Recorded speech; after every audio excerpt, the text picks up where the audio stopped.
मेरे भाई बहन, मारी माताओं भाइयों ने खास नम्र अपील, जो के व्यसन અને ફેશન શહેરમાં તો પહોંચી ગઈ છે પણ ગામડે પહોંચી ગઈ છે અને ગામડે ઘણી માતાઓ ફેશનમાં આવી પોતાના બાળકોના એવા નામ રાખે, કેવા નામ રાખે તો કે પિંકી, છોરીનું નામ પિંકી.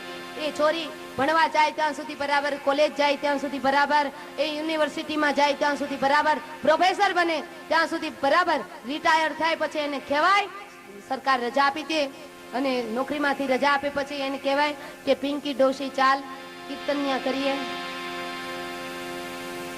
એ કેવું લાગે? નામ કોઈ એવા પાડ્યા હોય ને તો તમારી પાસે દક્ષિણામાં હું એટલું માંગુ, તમારા બાળકોના નામ રૂડારલ રાખજો કે તમારું બાળક પરદેશની ભૂમિ ઉપર પગ મૂકે ને તો ખબર પડવું જોઈએ ભારતનું સંતાન છે એવું.